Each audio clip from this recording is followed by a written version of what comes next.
Bismillahirrahmanirrahim. Assalamualaikum warahmatullahi ta'ala wabarakatuh. Alhamdulillah, nahmaduhu wa nasta'inuhu wa nastahdihi wa nastaghfiruh. Wa na'udzu billahi min syururi anfusina wa min sayyiati a'malina. May yahdihillahu fahuwal muhtad wa may yudlil falan tajida lahu waliyyan mursyida. Asyhadu an la ilaha illallah wa asyhadu anna Muhammadan abduhu wa rasuluh.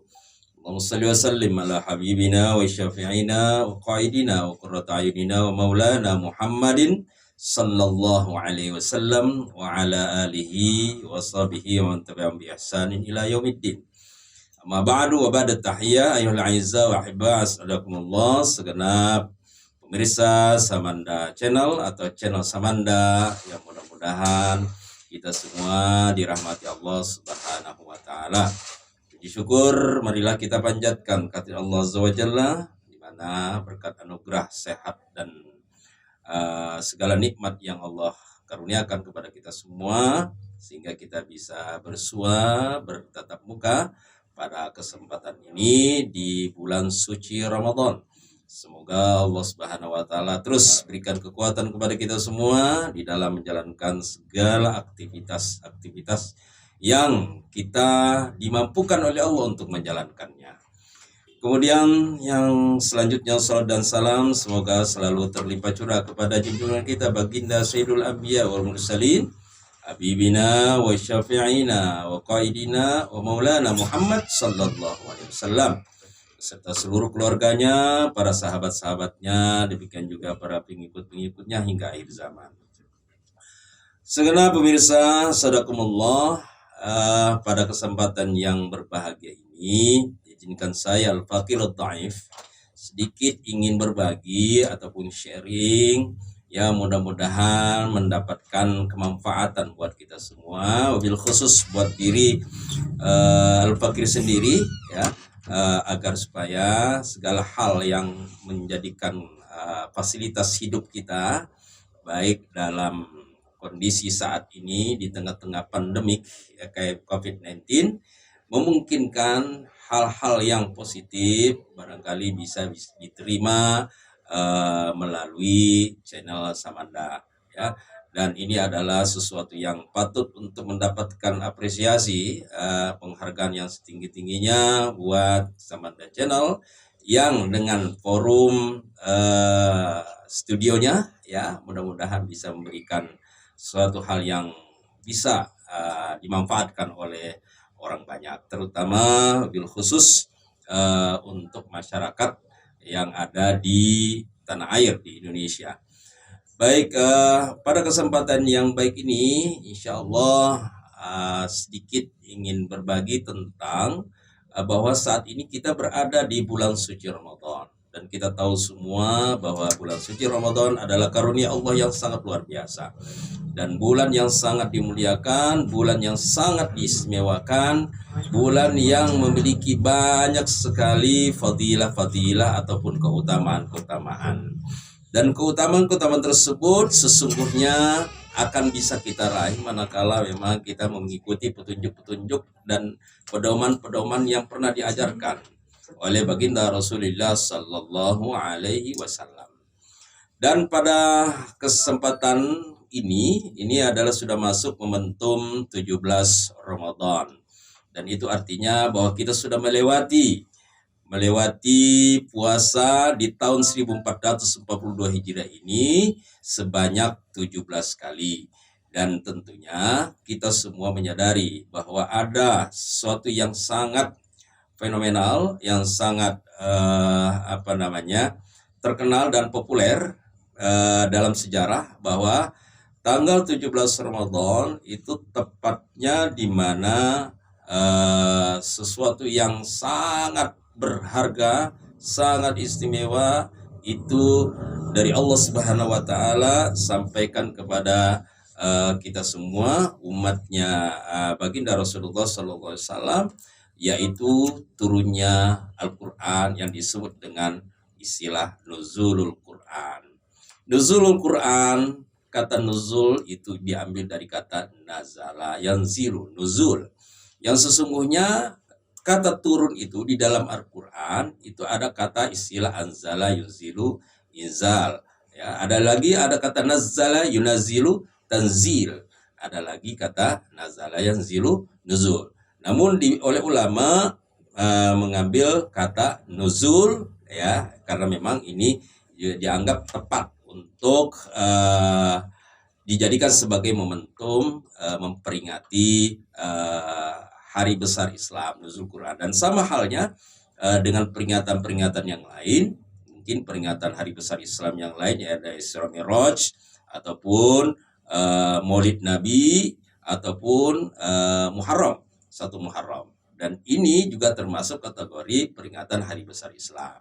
Dan layaklah kiranya kita memperingatinya. Karena kenapa? Karena ada hal yang sangat-sangat memberikan manfaat yang luar biasa buat hamba Allah dan umatnya baginda Rasulullah SAW, yaitu turunnya Al-Quran sebagaimana tercatat dalam Al-Quran dalam surah Al-Baqarah ayat 185.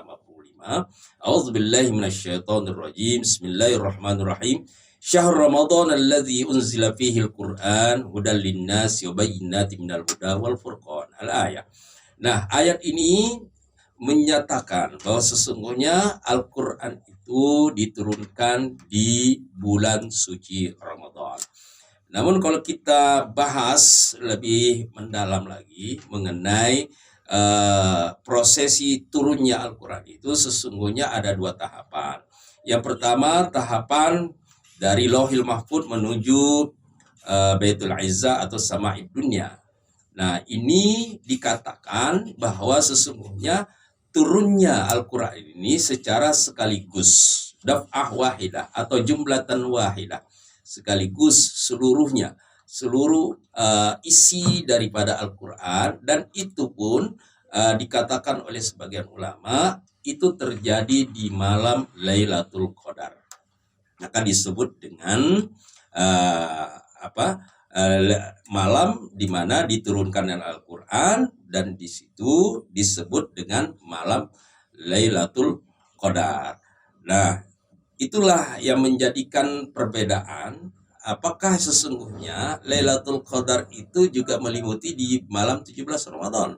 Dan ternyata ada ulama mengatakan bahwa sesungguhnya untuk Lailatul Qadar itu ketika turunnya Al-Quran secara keseluruhan atau jumlatan wahidah itu dari Lauhil Mahfuz, diturunkan oleh Allah Subhanahu wa taala, yang diterima oleh malaikat Jibril di Baitul Izzah atau di langit dunia. Lalu kemudian di tahapan kedua itulah yang disebut dengan nuzul Quran juga, yang juga terjadi di bulan suci Ramadan.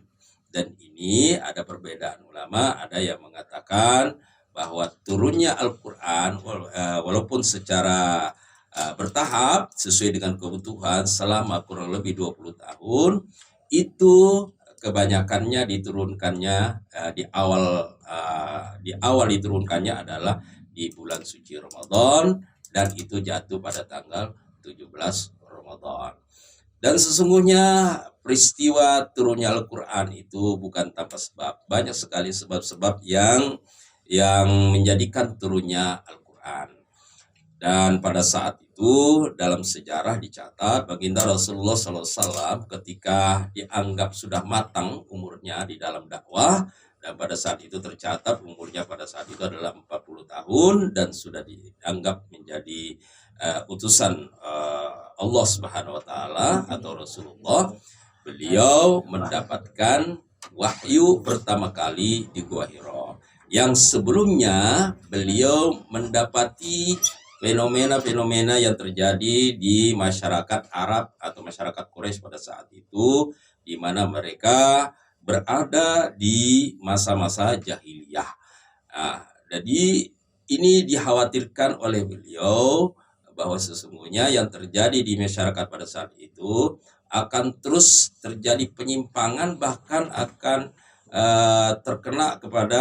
tertimpa kepada keluarga beliau sendiri, baik kepada pamannya, kakeknya, ataupun keluarga-keluarga yang lain, keluarga dekat beliau. Maka oleh karena itu beliau berpikir bagaimana hal ini tidak terjadi secara terus-menerus.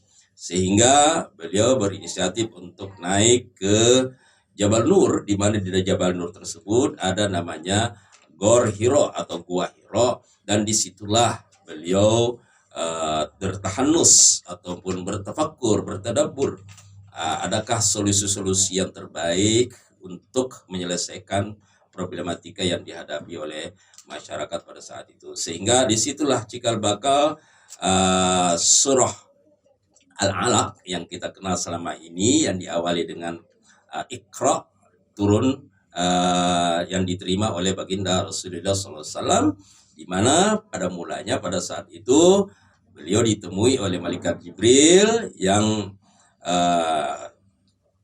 menurut informasi, menurut keterangan bahwa pada saat itu malaikat Jibril menyerupai seorang pemuda yang gagah, dan pada saat itu memeluk beliau baginda Rasulullah Sallallahu Alaihi Wasallam, lalu menyatakan Iqra. Lalu namun pada saat itu baginda Nabi Sallallahu Alaihi Wasallam menyatakan, ma ana biqari, aku tidak bisa membaca, karena dalam riwayat bahwa beliau adalah seorang ummi. Lalu disampaikan lagi yang kedua kalinya oleh malaikat Jibril yang menyerupai manusia berwajah tampan, lalu mengatakan Iqra. Beliau menjawab lagi-lagi, ma ana biqari, saya tidak bisa membaca, saya tidak bisa membaca. Lalu kemudian dilanjutkan dengan kalimat Iqra bismi rabbikal ladzi khalaq, khalaqal insana min 'alaq, sampai ayat yang kelima. Bapak Ibu, para pemirsa Samanda Channel yang dirahmati Allah Subhanahu wa taala dimanapun Anda berada. Nah, dari sinilah awal mulanya hal-hal yang mungkin bisa kita ambil nilai-nilai positif yang ada di dalam Quran, dimulai dari ketika beliau Rasulullah SAW menerima wahyu yang pertama kali. Dan itu sebagai langkah awal bagaimana Allah Subhanahu wa taala memberikan petunjuk-petunjuk untuk beliau Rasulullah SAW, dan juga petunjuk-petunjuk buat umatnya beliau Rasulullah Sallallahu Alaihi Wasallam. Lalu kemudian terus menerus ayat yang lain turun, dan ayat yang berkenaan dengan dakwah, sehingga beliau menyampaikan segala hal yang terkait dengan wahyu untuk disampaikan kepada umat baginda Rasulullah Sallallahu Alaihi Wasallam tentang amar ma'ruf, nahi mungkar, tentang hukum, tentang akhlak, tentang muamalah, tentang munakahat, tentang ahwalus syakhsiyah, tentang ekonomi dan lain sebagainya. Dan itu semua disampaikan dan bisa dikupas dan bisa dilihat ataupun dipelajari, ditelaah, dimuzakarah di dalam Al-Quran berikut tafsir-tafsirnya. Para pemirsa yang dirahmati Allah Subhanahu wa taala, dari momentum 17 Ramadan tentunya banyak sekali hikmah yang bisa kita dapat. Paling tidak kita mendapatkan ingatan, artinya terulas kembali memori kita mengenai turunnya Al-Quran itu, bahwa ada yang paling lebih penting lagi, yang lebih urgent lagi untuk kita ingat, bahwa sesungguhnya turunnya Al-Quran itu berarti turunnya hidayah.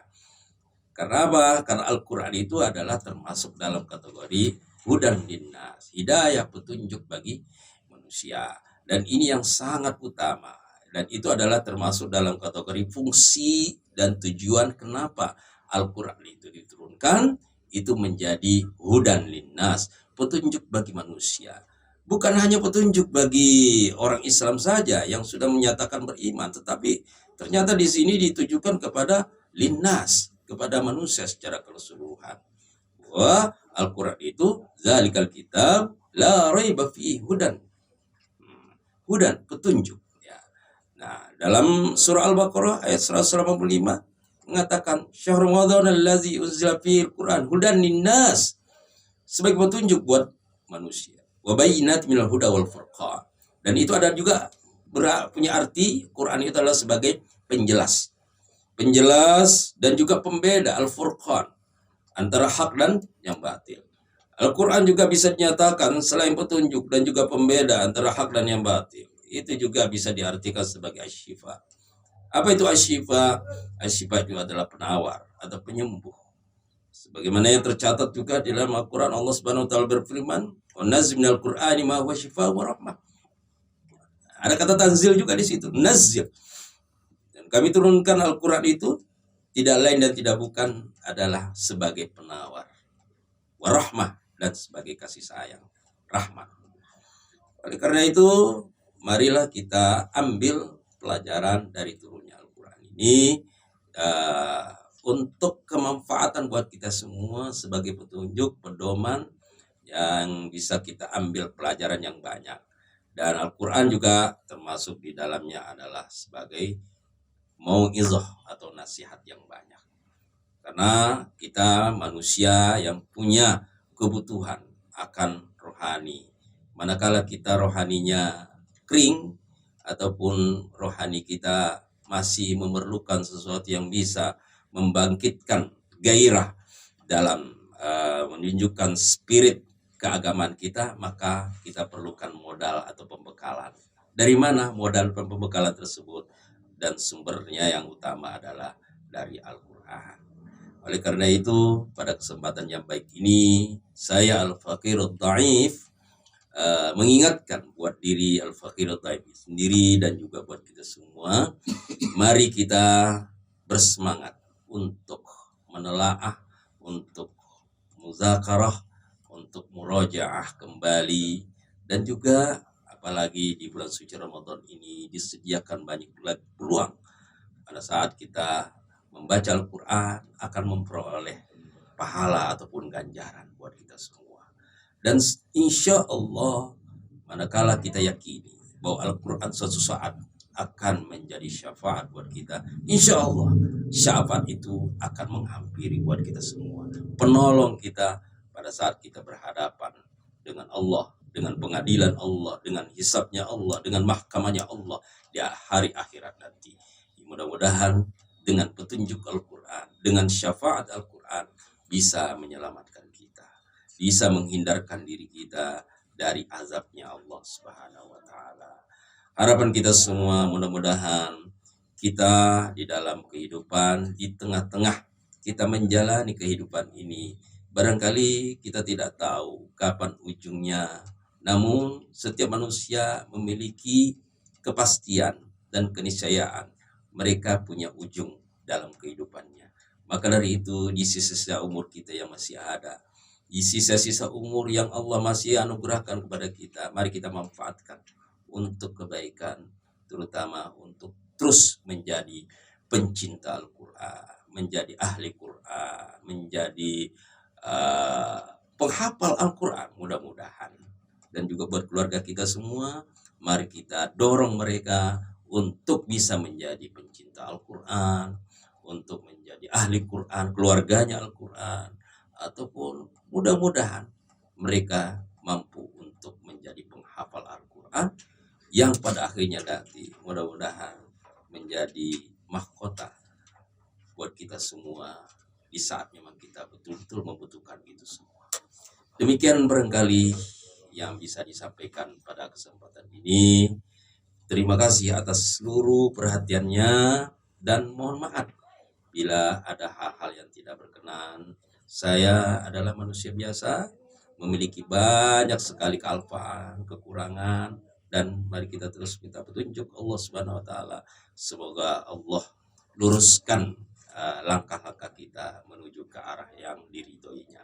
Demikian aku qouli hadza wastaghfirullah li wa lakum wa lisairil muslimin wal muslimat fastaghfiru innahu wal ghafurur rahim wallahu min wara'il qadr wallahu muwaffiq ila aqwamit thoriq. Wassalamualaikum warahmatullahi taala wabarakatuh.